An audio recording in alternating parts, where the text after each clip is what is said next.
Hi, review and teardown time again. This is a Micsig Tbook mini tablet oscilloscope. I did buy this from AliExpress, but it looks like Micsig figured out who I was, that I'd posted on the EV blog forum, and this bit of paper came with it saying, here is a TO1104 to replace the order of a TO1104M. And they'll send you authorization codes if there's new functions in the future. And there's also an issue about they didn't enable the Wi-Fi. They seem to think about there was some issue with approvals or something. Now, I don't know what this business with the 1104M is. Well, I've actually just now found separate listings for the 1104 and the 1104M and put them side by side. So it looks like there are some differences in the spec. As far as I can see, the waveform rate, they've got different waveform capture rates, 20,000 versus 80,000 waveforms a second. The memory size is different, 2.8 versus, interesting, it's saying 14/28 megapoints. That may be to do with the number of channels. Now I think this has to be wrong, so that although these are shown side by side, the weight is shown as 1.3 versus 3.1 kilos, and they're clearly the same thing. They're also showing a different warranty period, so this whole model number thing is just a total mess. They need to sort this out and be a bit clearer because it's just so ridiculously confusing. Okay, I just had a reply from my query to Micsig about the differences. They say the main difference is the 1104 has 80,000 waveforms a second and 28 meg of memory, and they can upgrade to Wi-Fi and HDMI, which suggests that these are options rather than standard, and 3-year warranty, whereas the M version has 20,000 waveforms a second, 2.8 megapoints of memory, and there's no support for Wi-Fi and HDMI, and a 1-year warranty. So the M is just a slightly sort of cheaper version, but I just can't see that it makes sense to offer this difference. I mean, most people aren't going to care about Wi-Fi and HDMI, so just having those two slight differences just doesn't really make any sense at all to me. And I'm sure most, if not all, these options are going to be sort of software options, so I'm sure people will start playing with this and maybe unlock some of those options, but I think they should just narrow it down, just to, instead of having all these stupid different price points and slightly different versions, just have 2 or 4 channels, a couple of bandwidths, and that's it. Now, Micsig have their own official store on AliExpress. It's very hard to figure out exactly what all the differences are between the models. I only actually realised after I'd got it, there's actually 2 completely separate series. There's the Tbook Mini, which is the one that I've got, which is has an 8-inch screen, but there's also the Tbook. The model numbers are also quite confusing. The Tbook Mini are like T1000. There's various variants depending on the bandwidth and the number of channels, and there's the T100 series, which are the 10-inch larger format, and this is the larger one, and this is slightly different. But the problem is their AliExpress adverts are very confusing, because this is actually the advert for the T100 series, yet there's a photo here of the Mini, which is the 1000 series, a photo of a completely different instrument here.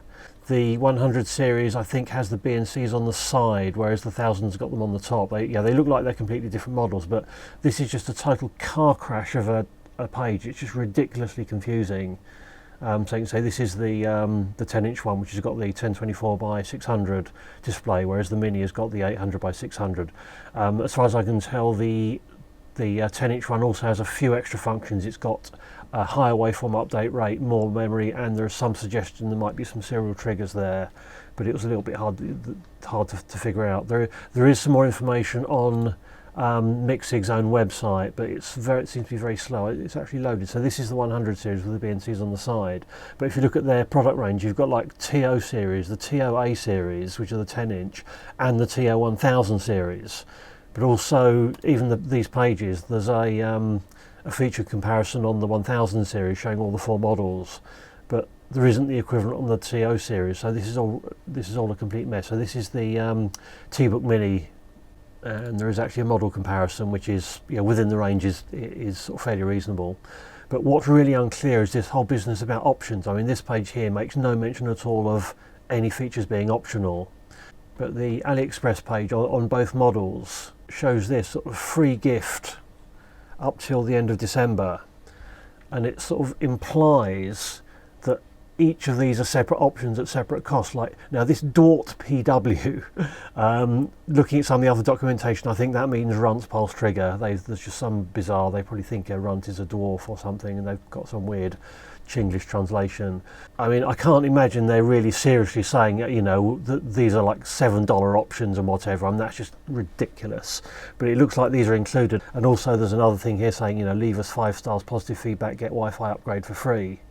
So, I mean, this is just a total mess. This needs properly sorting out. They just look like a bunch of amateurs here. As well as selling direct, they are available through Batronics and possibly other distributors. But as we'll see, you know, the piece of kit itself is actually a very decent piece of kit. But I think they are really letting themselves down by this just complete mess of information and confusion and terrible publicity. They really need to get this sorted out. As far as I know, the version I've got is the same version that you'd get if you buy it at least before the end of December. This offer will continue or not, I don't know.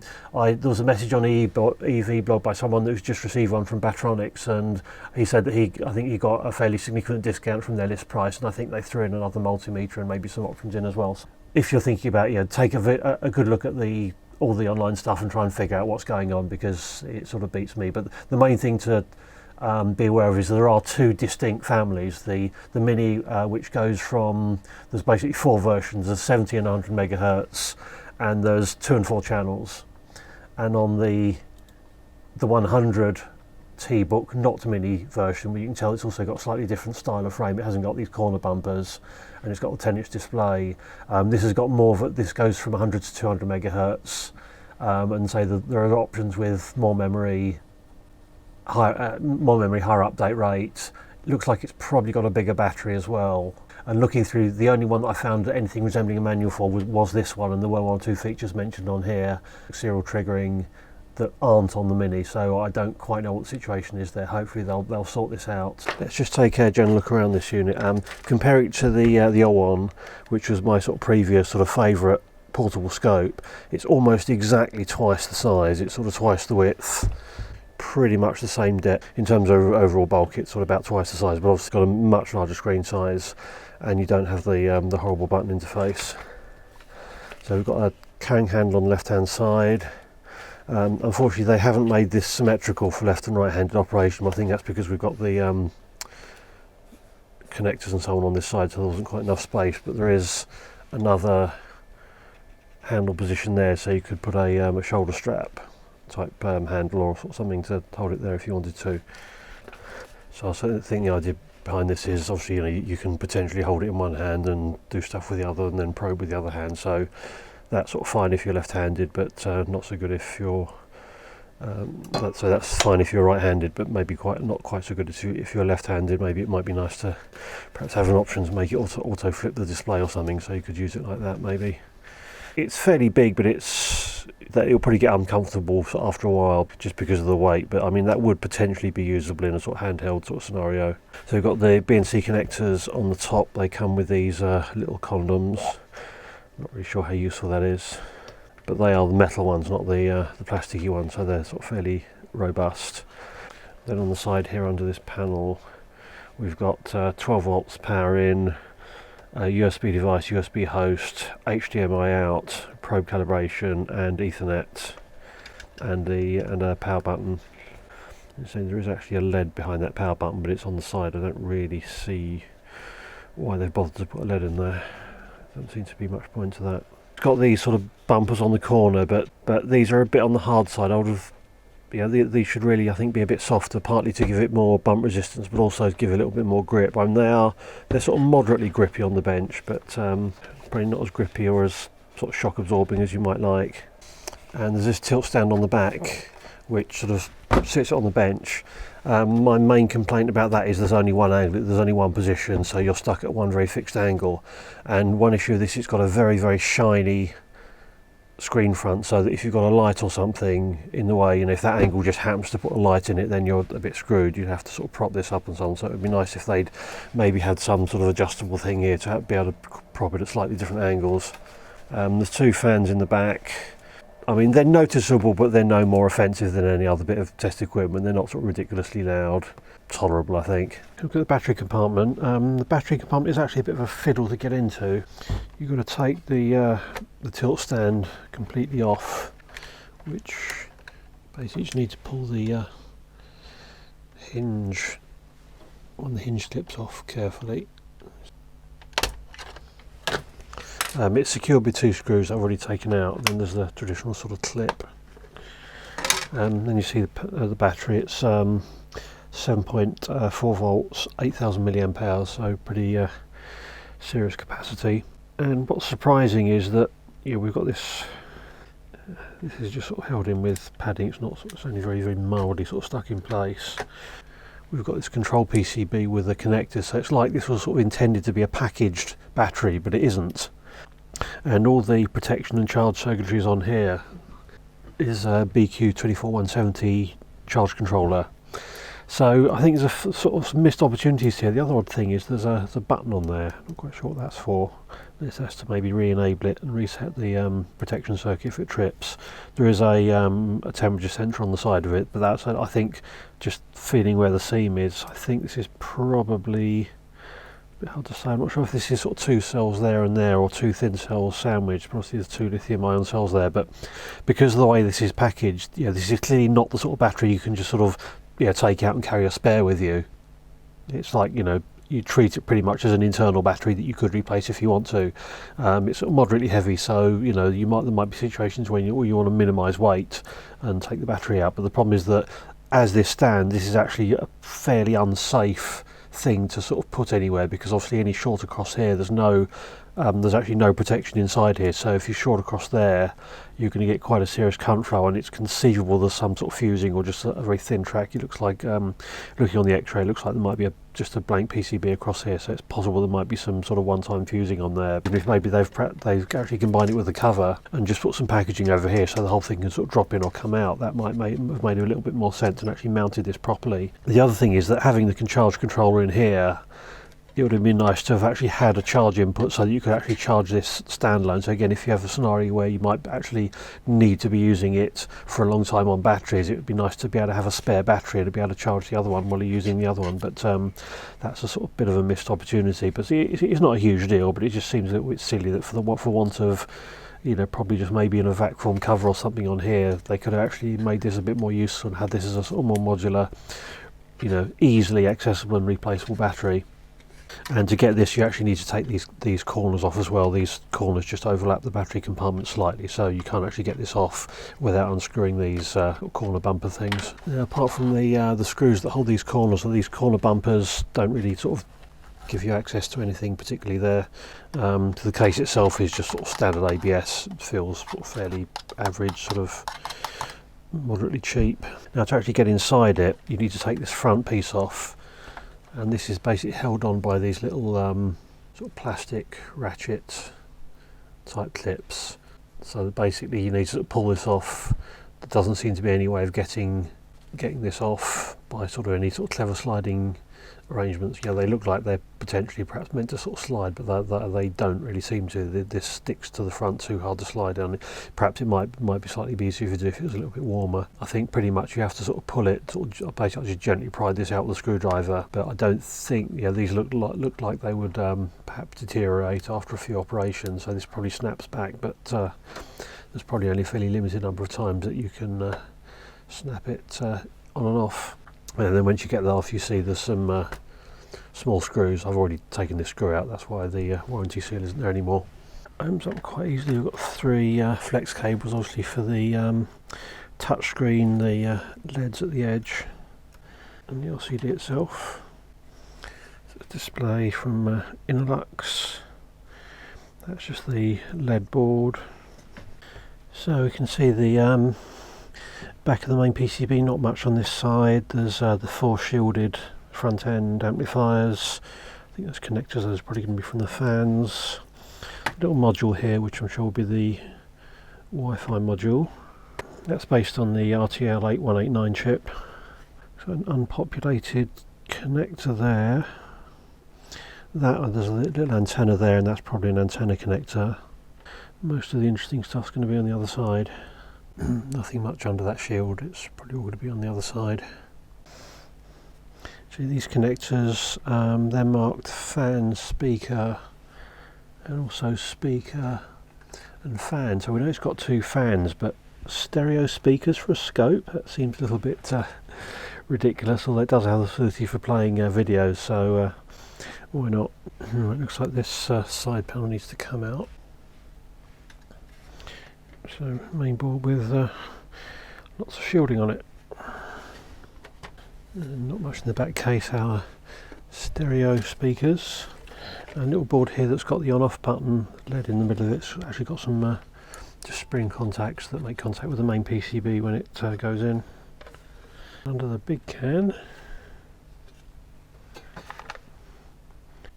So we've got actually a very nice looking board. No evidence of any repairs or bodge wires on there. Also interestingly, no electrolytic or tantalum caps anywhere to be seen either. Bodes fairly well for reliability. Also, yeah, surprisingly compact really. You know, that this is, compared to a lot of other sort of Chinese scopes I see the inside of, I think that's maybe because this is probably a fairly modern design. They're using sort of this SoC sort of chip they use in tablet. So we've got sort of, apart from, you know, sort of effectively our Android tablet here, our sort of A to D and scope stuff, and the rest is just power supplies. So, you know, sort of pretty much all on one side, very little apart from some passes on the other side. And it's, you know, it's not even crammed. They've even got, you know, a bit of unused space here. It's a very nice, you know, in terms of very nicely manufactured, you know, very tidy layout. I'm very impressed by that. Take a close look and actually look at the details of what's on here. Starting up in this corner, this is a Wolfson WM8960. This is a D to A converter and an audio amplifier, so this is what's sort of driving the speakers. This button, these are the contacts that make contact with this little PCB that's got the power button and LED on it, so that's the power control. I haven't tried it, but I'm guessing that's almost certainly just an additional power on switch so you can power the board up, because obviously it'd be a bit of a fiddle if that's the only way of activating the power switch. There's this is the aux connector. I've not yet figured out what the options are, but I'm getting that sort of trigger out. There's a 50 ohm resistor and what looks like a drive chip there. The front end circuit, it looks like it's mostly discrete. We've got an OPA 4872 high frequency multiplexer there, but all the amplification appears to be just done with discrete components. There's this latching relay for presumably attenuation control. The usual solid state relay to bypass the capacitor for AC/DC input switching. That's a very common arrangement. Down here we've got the mag jack for the Ethernet interface. There's a RTL 8201 Ethernet PHY chip there, handing the Ethernet. The PHY is not on board on the SoC, which makes sense. Obviously most tablets don't have Ethernet, so it wouldn't make a great deal of sense necessarily to have the PHY on chip. There's the two USB, the host and device USB connectors down here. Down here we've got the power input. There's a sort of big diode across it. One minor disappointment, there's no polyfuse on the power input. I would have liked to have seen a fuse on that input, but it's a minor thing.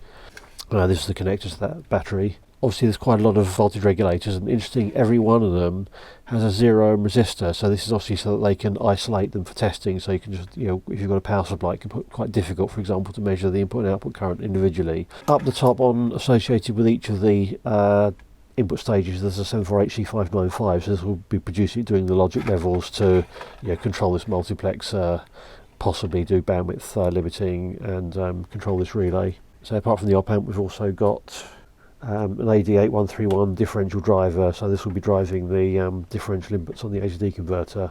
A to D converter, this is a Hittite, now owned by Analog Devices, HMCAD1511. This is a 1 gig sample per second A to D converter, and this does 1 gig sample per second on one channel, 500 megasamples on two channels, and 250 megasamples on 4 channels. They haven't got the extra A to D on the 4 channels, so one sort of minor issue is that you do have to bear in mind that your sample rate will go down depending on how many channels you're using. On a lot of scopes, whether it's a 2 and a 4 channel version, the 4 channel one has 2 A to Ds, so that you can actually get 2 channels at the full bandwidth on the 4 channel version, but on this isn't the case. The assembly rate goes down, but that's a fairly reasonable compromise for something like this. It's not at all uncommon. There's a TI DAC 8560 16-bit D to A converter. That's probably going to be doing the input offset and or possibly the trigger level selection.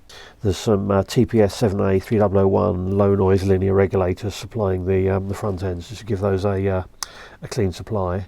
And then supplying the input lock, we've got ADF 4360 synthesizer chip, sort of providing the clock from the A to D and presumably to the FPGA as well. And then the FPGA, this is a Xilinx Spartan 6 SLX45. I think it's the first time I've seen a Spartan 6. This is, a lot of the Chinese designs we've seen have been sort of relatively, not particularly recent. But this is obviously a sort of a next generation design, fairly recent design. So we've got Spartan 6 in there. We've got this ARM SoC controlling it, which is obviously soaking up a lot of the logic that we've seen, sort of taking up a lot of space on some of the other designs. This is a Samsung S5P4418. This is a quad-core Cortex A9 ARM processor, so it's got a reasonably powerful processor, so that's handling the display and just basically handling pretty much everything else in terms of user interface, display, Ethernet.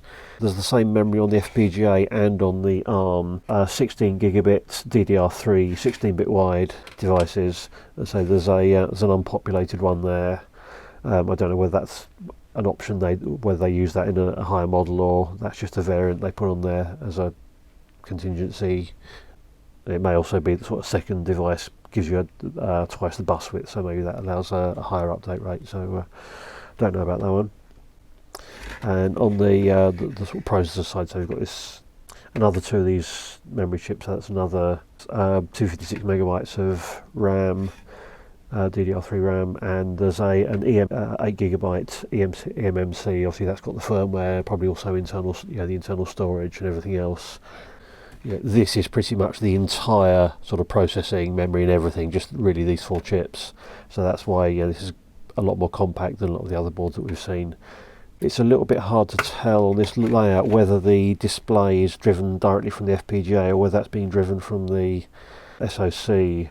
My guess would be they're probably using the camera port on the FPGA as a way of getting data in. So I'd imagine that the display is probably being generated by the SoC, because obviously that'll probably have a GPU and all the sort of stuff that makes tablets go fairly quickly, and then they're using the camera port as that's going to be a nice fast way of getting data in to that. But obviously it's a bit hard to tell. A lot of the traces on this are on inner layers, so it's a little bit hard to tell what's connected to what. And so apart from a load of power supply stuff, that's really it. There's very little in there, very clean design. The BNC connectors are sort of quite chunky, so they're fairly well anchored into the PCB, solid metal bodies. They're not those horrible plastic ones as well, so these look pretty robust and rugged. No real complaints there. The board, also where the board screws in, the board does screw into metal posts into the casing, so hopefully they should be fairly well supported. There aren't actually sort of screw holes on each individual BNC there, but there is actually some support. Look, there are some slots here that support the edge of the PCB, so the board is reasonably well supported, I think. There's a little rechargeable lithium battery here for real-time clock backup. So yeah, I'm very impressed with that. I really can't fault that at all.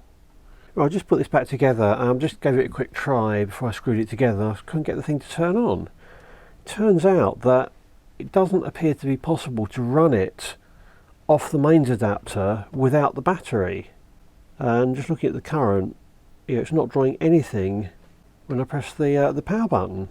Now, it does appear to be possible to buy this without the battery, so I don't know if they configure that differently, or maybe there's some sort of dummy plug or something that goes in there. But it would be nice to be able to remove this to save weight, perhaps. As I said, it's not it's not great because of the packaging. So I'm just wondering if what's going on there. Now, what would be interesting to see is whether, if you run the battery completely flat, whether you can actually run this thing off the power supply and have it charged. Okay, I've let this battery run all the way down. It gives you a bit of warning. You get about 5 minutes warning. You get a pop-up on the screen that says battery low. And during operation, you do get this little battery icon that then gets a bit bigger in menu mode, and that does actually go down progressively fairly well. So I think that does give you a fairly realistic idea of how much battery you've got left. Sort of fire it up a couple more times to make sure the battery's completely dead. Just turn it on. So it goes into charge mode, pulling about 2.2 amps, so that corresponds to approximately a sort of 4-hour charge. Just goes into this battery charge mode, then turn it on. So that's pulling 2.8, so it seems to be quite happy to charge and run at the same time. And the power supply it comes with is actually rated at 5.4 amps, so it's almost like a 2 times overrating on the power supply, so that's good. They're not overstretching the power supply, so even when it's charging and running, it's only running at half of the capacity of the power supply that comes with it, so that's good. Let's take a quick look at the power supply. It looks like a fairly sort of standard lump in the cord type thing. Rated 12 volts at 5.4 amps. In a minute, but I just want to take a quick look to see how well made this is. Crack it open and take a look. Incidentally, I don't know if I've mentioned this before, this is my patented method of opening ultrasonic welded cases. The trick is to hold it fairly lightly and hold the screwdriver fairly lightly, so you deliver a very sharp tap right along the seam, and it's a very effective technique. I don't think I've ever actually had this technique fail to open a package like this. Sometimes it takes different amounts of time, but it will generally open it, and it will also generally cracks it at the weld, so you can glue it back afterwards.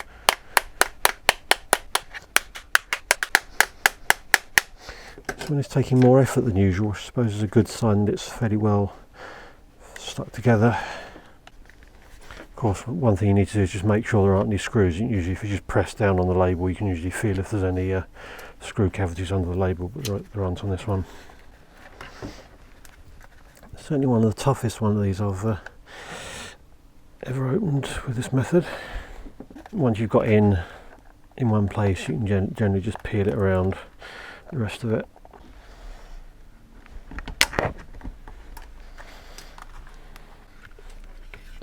Right, so you can see, despite quite a lot of violence, we still have a sort of fairly intact flange that we could quite easily glue back.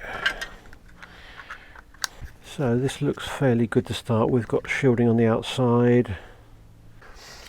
Yeah, I'm not going to take this fully apart, but it looks fairly reasonable. We've got a proper encapsulated fuse there. We've got some input filtering. Got sort of reasonably chunky heatsink down there.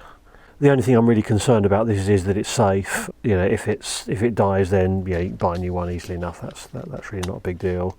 It looks like the input is connected to the output ground, which is pretty much common on scopes. So pretty much like a desktop scope, your probe ground is going to be connected to the mains ground. But of course, because it's battery operated, if that's an issue, you can just pull the supply and run it on batteries. Right, well, we've got it saving apart. So I'm going to take a look at the power draw from the battery. So this is fully off in shutdown mode, so nothing. Turn it on. So that's sort of normal running mode, sort of 1250 milliamps. Stop takes it down a little bit. Let's see if it goes up a little bit when you turn the other channels on, but nothing too drastic. Let's try standby mode. That's pretty disappointing. Standby mode, which sort of flashes these lights. I don't know if it reverts down to another mode longer term, but I mean 300 milliamps in standby seems to be somewhat excessive. If you're just sort of going between jobs and want to just save the battery and power up quickly, it's probably okay, but it does seem a little bit over the top really. I'm sure it'd be possible to get it below that, but the nice thing about standby is that it just comes back on instantly. It's no delay at all. I've checked, this will transition from standby into shutdown quite happily. The one thing it doesn't do though, it's not smart enough to know that you've connected external power, so even if you've got external power, it will still do the auto shutdown. I think they should at least have two settings to say, you can set these times separately depending on whether you've got external power or not, because obviously sometimes you're going to be using it on the bench and not care, and sometimes you use it on batteries and you do. Just do a run through of all the functionality. So this is in shutdown mode, so we turn it on.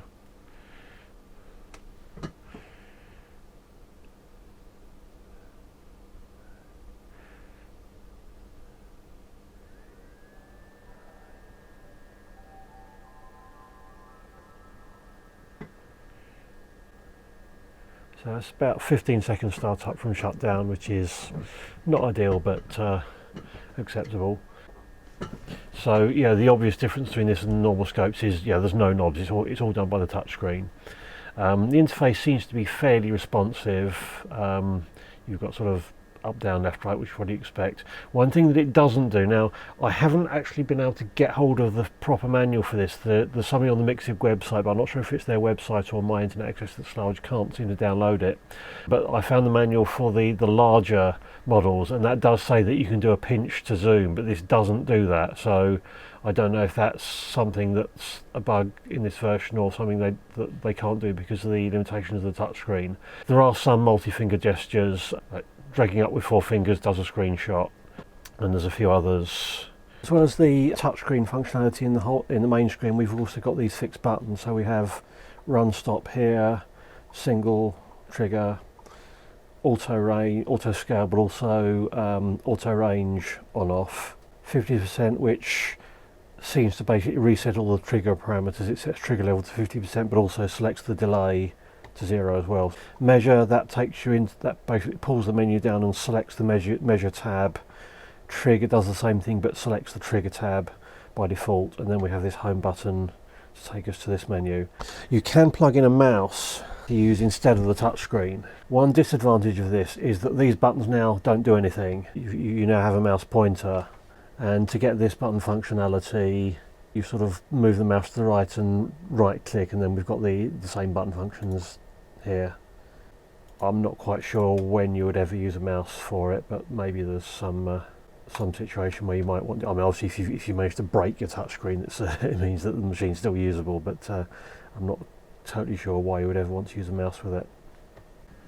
I'll just go through the basic scope functionality. So you've got channel on offs here, volt per div, up down, and these also slide out to provide all your Y things. So you've got invert. One minor thing is that it does actually give you a little minus to show it's inverted, but that's really barely visible. That really needs to be something a bit more obvious. If you're just like that, you wouldn't really notice that there's actually a little minus sign, and then wondering why all your data's upside down. You've got the usual bandwidth limit operations, 20 meg bandwidth. There's also high pass and low pass. I'm not really that used to using touchscreen, so some of this clumsiness is me rather than the unit. Voltage current probe type selection, usual options, AC/DC couple, normal average peak. I don't like that the sampling mode is on the input selection. That's not really where it tends to be. Most scopes have got a separate acquisition section, because that's not really, I'd be surprised if you can select different sampling modes on different channels, for example. Yeah, it's a setting on a menu which is specific to a channel, but it's a global setting. So I don't think that's a good place for that to be. But I've been playing around for a while, and I've only just noticed that that's where it is. I was trying to find that setting and I couldn't. A lot of these menus, there's quite a few slide out menus, and you just tap in the main area and it makes them go away. So those are your sort of Y controls, as well as just the simple traditional up downs, which are in the right order up, making it more sensitive. Obviously there's 4 channels, so you've got all 4 channels. Annoyingly the channel colours are different from the ones I'm used to on the Agilent and Keysight scopes. But here we've got trigger level control, so we can just slide up and down. It's a little bit laggy, but it's usable. And there's also some shortcuts to select the trigger channel. You can just, again, this is something they could maybe make a bit bolder. On here you can see there's a green, there's just coloured arrows here, so you can actually, oops, wrong channel, select the trigger channel here, but they're a little bit faint. It would be nice if those were just a little bit bolder perhaps. So the time-based settings we've got along the bottom, we've got sort of faster, slower, and there's also this ruler mode where you can pop out a ruler and just sort of slide along a ruler like that, which may or may not be useful.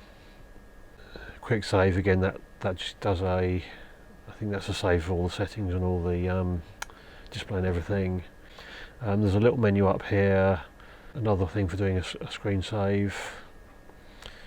Zoom on off, so you can sort of do the normal sort of windowed zoom type stuff. And this one, I initially couldn't figure out what this is. This switches the waveform intensity between full and graded. If I put some modulation on that sine wave, so your intensity control, as you adjust the waveform intensity, you go from something where that's really showing a statistical display of how often the waveform is in that place, right up to this mode where it's showing basically anywhere the waveform is. So this is the mode you'd use if you're looking to detect like very short pulses.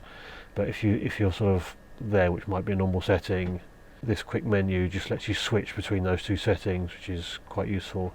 Well, I don't like the fact that waveform intensity is buried quite deep, so you've got to go sort of measure display and waveform if it's not already set. So it's actually a little bit buried. As they've got this button here, I'd have preferred that to be like maybe a little slider or something, so you can just bang that up and adjust it quickly, because when you're trying to figure out what's going on, it is actually quite important to be able to adjust that quickly and easily. Looks like that's slightly confusing, because when you've used this menu to put it into full display mode, that just seems to be just a general brightness control. But when you've put it into the intensity mode, it's waveform intensity. That's a little bit there's quite a few things on this where there's like several ways of doing the same thing, which I actually find a little bit annoying. It can be a bit confusing, because you sort of start thinking, well, the 3 different ways of doing it, is there actually a difference? But there seems to be a bit of a confusion about how that brightness thing works depending on what mode that's in, which is not great. That's just a quick way of turning all the measurements on the current track tray. So if I turn that on, it colours the way the measurements with the trace. In fact, actually, that's you just have to touch the waveform. So that's just a quick instant all the measurements mode. So the top menu here, this is the same menu you get when you press the measure.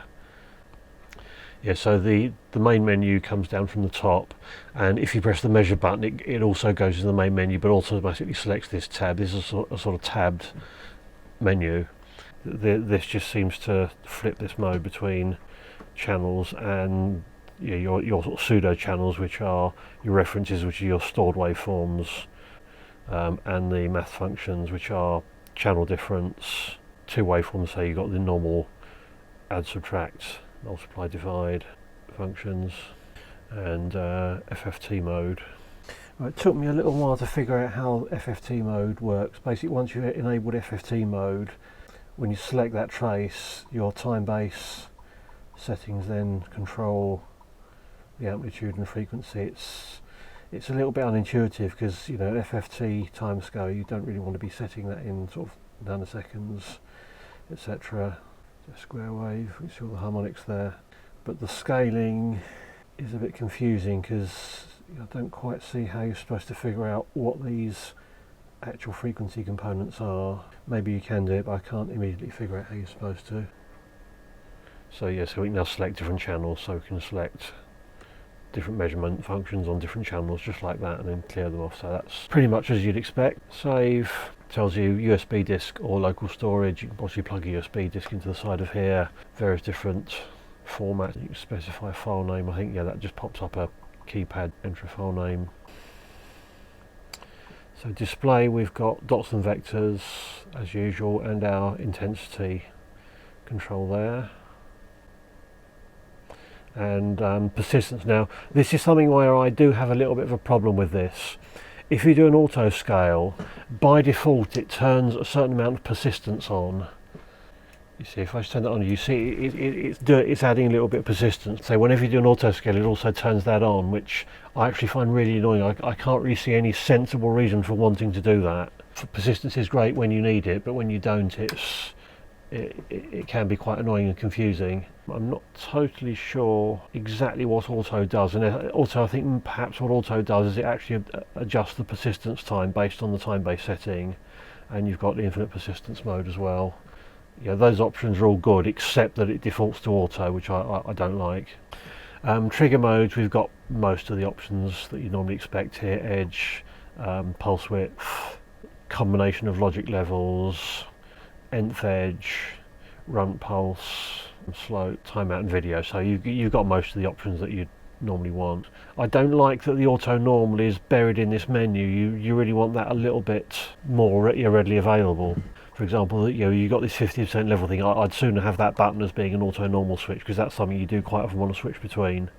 So I don't like the fact this is actually buried in here. The other thing that I'm not that happy with is the way you do these numerical entries. So if you want to adjust your hold off time, is that you basically select the digits separately. So initially you're in nanosecond adjust, you then go to microsecond, and it then adjusts sort of the microseconds part of it, and then sort of milliseconds and so on. So it sort of makes sense that you can do it sort of in like this log scale, but when you've got some ridiculous number, I can't see any quick way of zeroing that.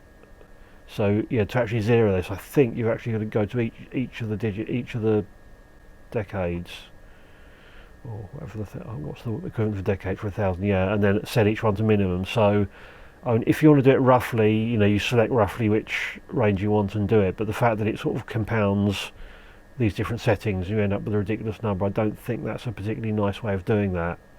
There's a couple of things that I definitely think you want to see on here. One is a button that just says 0, just a quick way of zeroing it.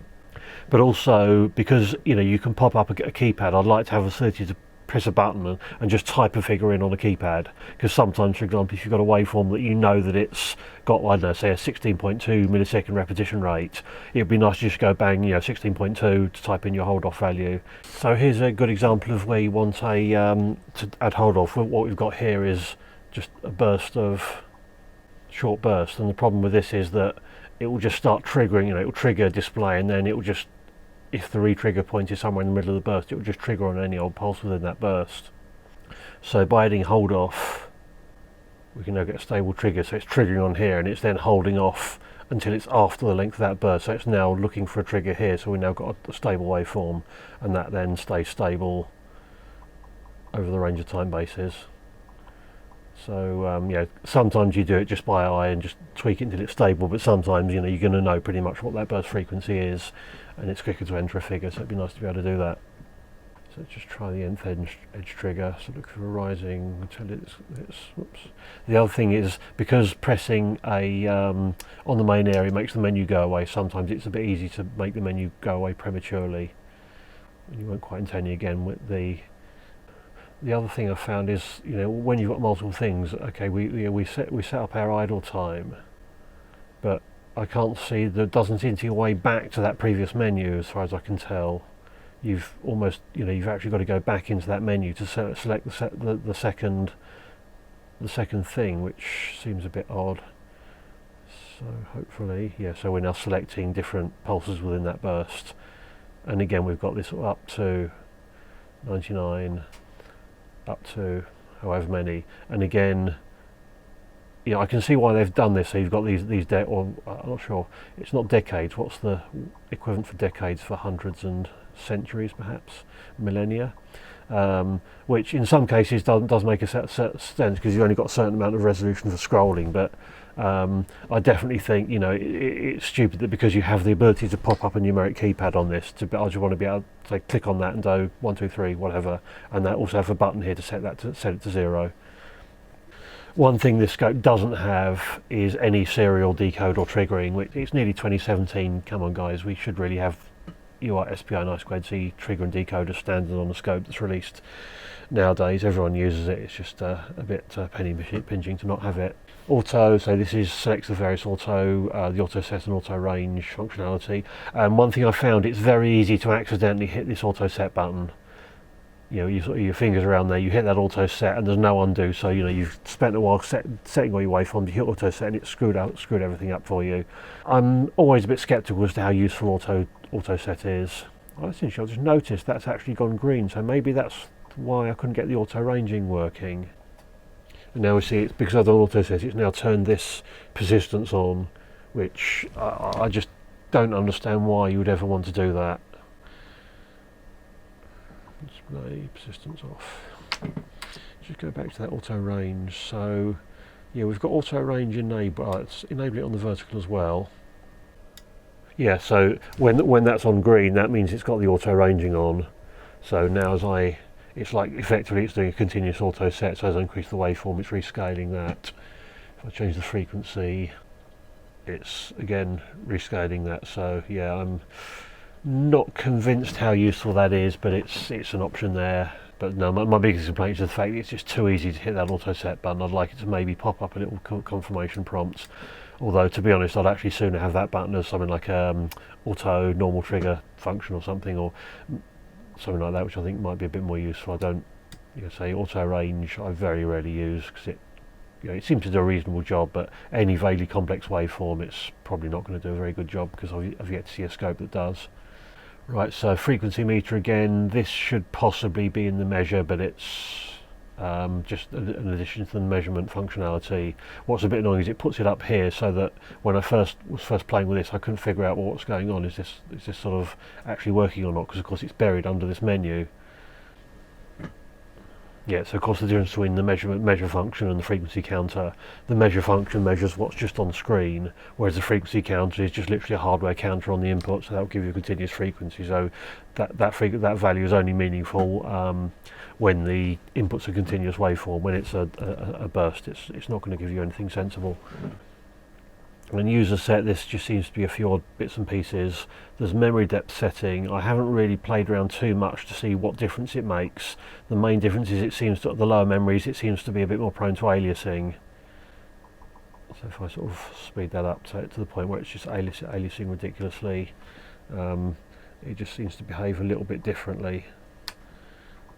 I think auto, again, that's probably makes it depend on timescale. I've not really noticed any sort of particular sluggishness in any of these settings. Although what I have seen, I don't quite know under what circumstance it was. Perhaps it was when I had that in auto mode. I have seen it fill all this, say, auto in every single one of these boxes now. Whether that's a bug or whether that's some weird set of parameters that I had that made it do that, I don't know. Self-adjust, I'm used to assuming that's going to be a self-calibrate thing. Save recovery, I assume that's to save a complete set of settings. Right, I think that's covered most of the main menus within the scope. There's also this home button, and this takes you to a few sort of setup things. There's this icon just takes you to the Micsig website if you've got a LAN connection, which is sort of questionable usefulness. Files just lets you browse various files that are on there, say things like your saved setup files, reference files and so on. Also video. Now I've tried a few random videos. I suspect it needs to be a specific format and a specific codec. I mean that's obviously a sort of questionable usefulness, but there might be some situations, for example, if you're doing like field service, it could maybe have sort of videos of, you know, how you take things apart or training stuff, maybe also some educational use. The other thing that might be useful, as far as I know, there's no way of doing it, but if you could actually do a short video recording of a moving waveform, that might be useful. Again, I didn't see any obvious way of doing that, but that's something that they might conceivably implement in a future version. I can see situations where, a single snapshot doesn't tell the whole story. You might actually want to show sort of a dynamic waveform, so to be able to save that would be quite useful. Also, photos. Again, this is screenshots, and again, being able to load your own photos on might be useful again for things like, schematics. The resolutions may be a bit low for that, but again, if you're doing sort of fault finding or whatever, you might have some you might want to sort of load stuff on there. But this is mostly just the browsing through the stuff that you've saved. Guide. This is actually quite handy. This is just it's about an 18-page sort of quick start guide. It tells you a lot of the shortcuts. And if you're using this regularly, as your normal bench scope, you'll get used to all this. But if you're buying this as a portable scope, then you may not be using it that often, and you'll probably forget some of these details. So it's actually quite good to have this stuff in there. And all the files for this, if you plug the thing into USB, you can actually see all these files. So you could actually put your own files in there if you wanted to extend this, or put different language versions or whatever on there. There's Chinese versions and English versions on the storage, but there doesn't seem to be any option to set it to Chinese. I just copied one file across. This is one of the Chinese files I copied across just to see if it's possible to add extra files. And settings, screen brightness, sound volume. The sound effects are, vaguely useful, I suppose. If you turn them up to full, it just gets a bit ridiculous. Standby time, obviously that's how long it runs before it goes into standby mode, and you can disable that completely and again shut down. USB, there's two options here. You can only select this if there's actually something plugged in. If we plug USB in, we can then select storage device. It will then enumerate as a storage device. This is showing about 6.7 gig free, so there's plenty of space on the internal memory for files. The only other thing on here is the background image. You can replace the background on the setup menu, and it also appears briefly on power up. So if you want to customize it, the menu text is all in white. So although we've got this image, we now can't read some of the text, but you can put whatever you want there. So we've got LAN settings, pretty much what you'd expect, IP address and so on. Turn that off. Again, you can make this this will connect to an existing wireless LAN to give the same functionality as the wired LAN basically. There's an option to make it an access point. I can only assume that's so that you can like connect a computer to it to run remote software. I'm not really sure. I've not looked at their software to see what you can do with that. I don't see anything like LXI or any standards mentioned anywhere. Whether it will support that now or in the future, I have no idea. So if you connect it to it via a web browser, you get this page, but this doesn't seem to basically do anything useful. There's just information. There is a sort of tab marked screen capture, but this doesn't actually work. It just brings up a dummy image, and these sort of capture. There's I think it says refresh when it says auto, which implies that it just continuously auto captures, but that just doesn't work. It doesn't do anything at all. So I'm guessing that's just a placeholder for future functionality. And as far as I can see, there's no facility to access any remote files. It might be nice to be able to save files to a remote network server, but I can't see any obvious way to do that. And then from this screen, just hit the scope icon. You're back to scope mode.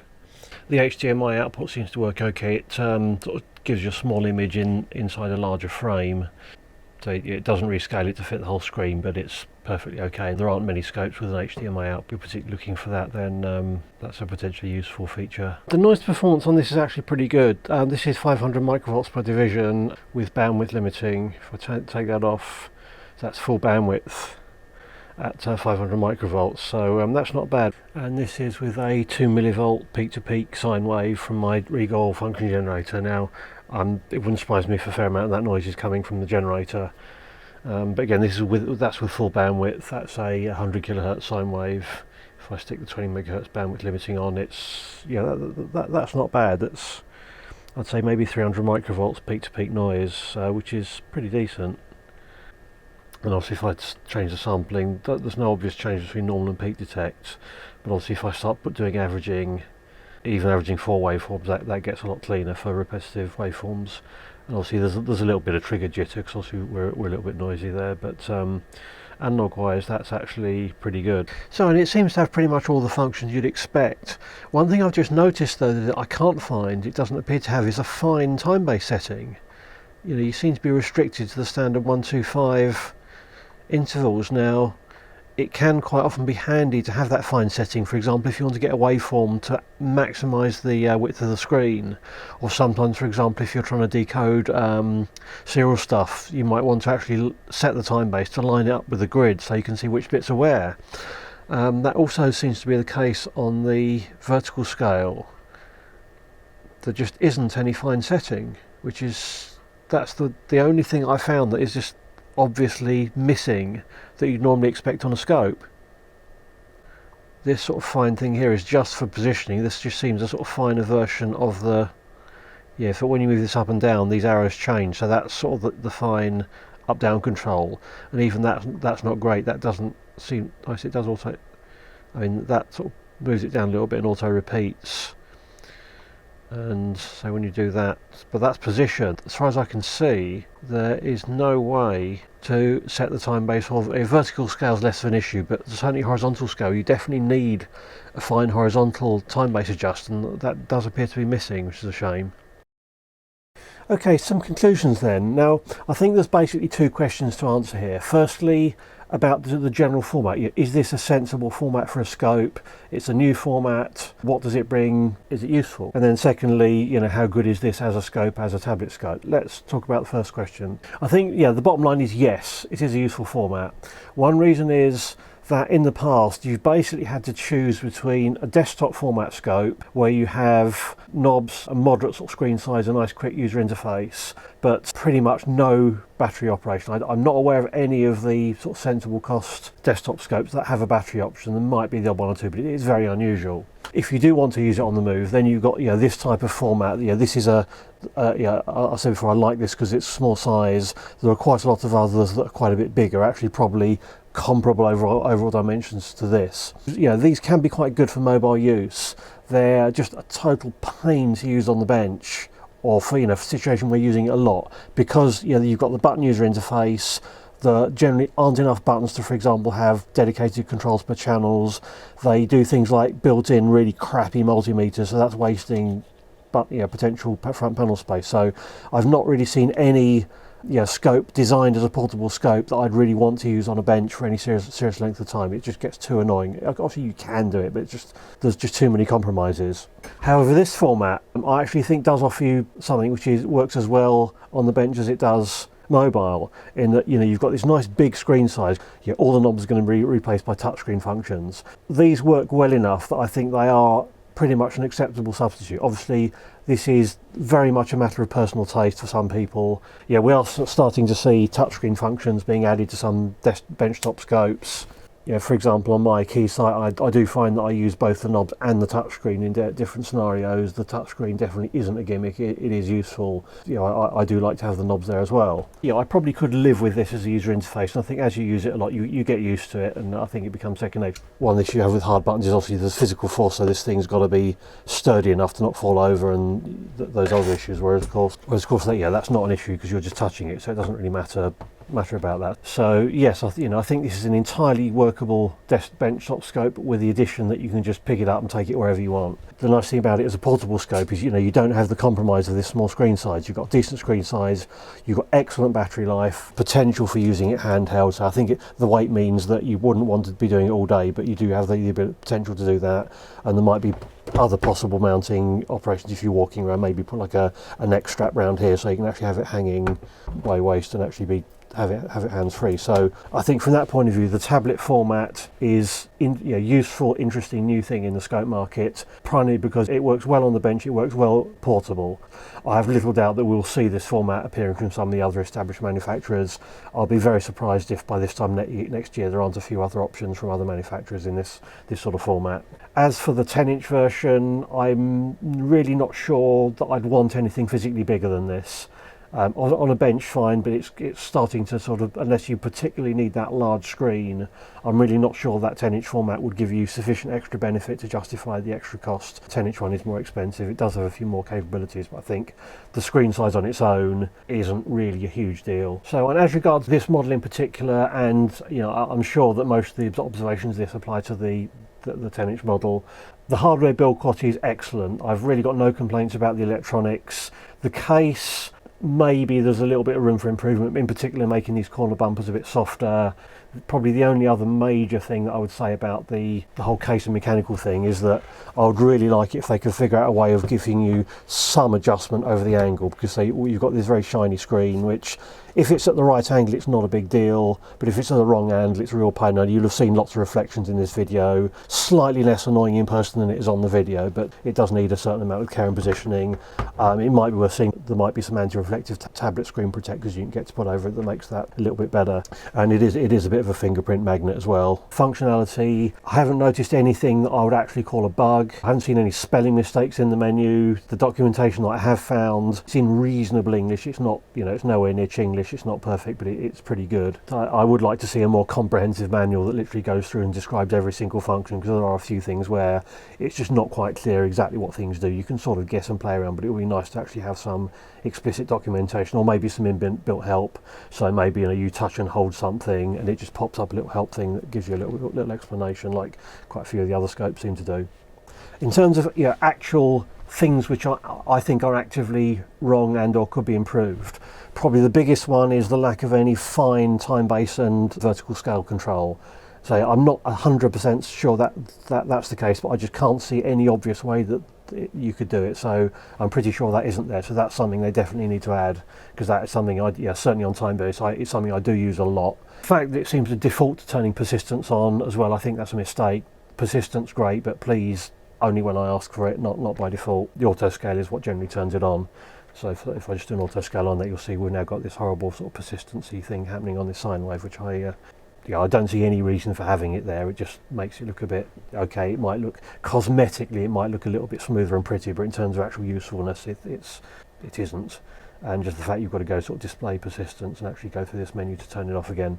Perhaps another option would be, say, just don't change the persistence setting. That might be a good compromise. A few other minor things. The acquisition mode, that really shouldn't be on the per channel thing. That should be a global setting somewhere. It would be good to be able to set the standby and shutdown times differently depending on whether it's on battery or mains power. That's again a minor annoyance. But I know that's pretty much it in terms of minor improvements, and they're all minor. They certainly wouldn't even come into the question of whether you'd buy this or not. The whole format and pricing, those would be much bigger factors. I would say probably in terms of functionality, I think the biggest omission is serial decode. Pretty much everything these days has one or more UART or SPI or I2C buses in it, and for a scope that's released, now it's a fairly new model just released, for that not to even have the option of serial and trigger decode, I think is a very, very major omission. Even if it's all done in software and maybe a bit slow, I think it's really a bit ridiculous. Coming out with a new format, let's agree that serial decode really should be certainly available, if not standard. That's something which I think could be another really good differentiator. The other thing really is just all these different options. I think that's just they're really making a big mistake. They're just confusing the market. It's something that's been done quite a lot traditionally, and even things like having 70 versus 100 megahertz, they're so close that it really, it's really one of these stupid things. Well, let's get something in at the lowest entry price and then disproportionately increase the cost for those other options. As you know, I'm not a sales and marketing guy, but as someone buying something, having sort of relatively small increments, having a big price difference just really sort of sounds like bad value to me. The whole business about all these like very small cost options like HDMI and whatever and enabling those, I think that's just ridiculous. They've really got to stop that. I don't think there's any question that those options will be hacked at some point. Every software upgradable product that's ever been has been hacked and worked around, so if they think they can keep hold of that, then I think they're a bit deluded, and people like companies like Regal have almost made a benefit of the fact you can buy a cheap scope and upgrade it yourself. And also the whole they need to sort out their website and the store because it's just confusing. But technically, I think it's a really nice piece of kit. You really need to decide for yourself whether it's good value for money.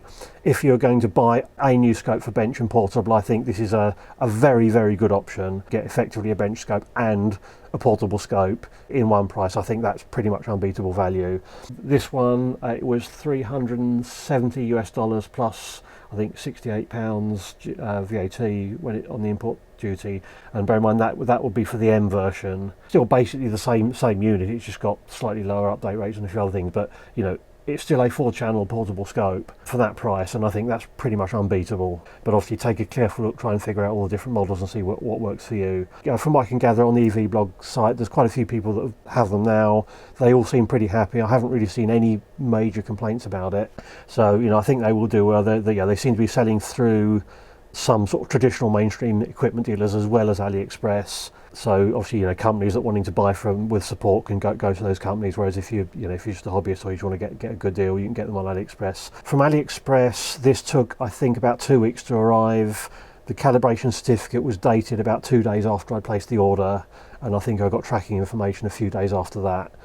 So overall, I think they've definitely got a winner on their hands, and I think they should really just try and tidy up the options, make it really clear what you're getting for what money, and maybe sort of not have certainly all that collection of options that we saw the free before the end of the year. Those should all be standard. I mean, having those as options is just ridiculous. I mean, certainly if you've got a thing that's got an HDMI port and if you have to pay to make that working, I'm sorry, that I just consider that just unacceptable. I have no doubt we will see some competition to this, whether it's in 6 months or a year's time, I don't know, but I think competitors are going to see the success of this. If Micsig want to sort of keep ahead, they want to offer good value, keep ahead of the competition. So I'm sure, considering the quality of things like firmware we've seen from the competitors, a lot of the copies will probably do a much worse job of it, and it'll be a shame if Micsigs lose sales to an inferior product purely because someone's engaging in a race to the bottom on price. In terms of quality, I think it's a really good product.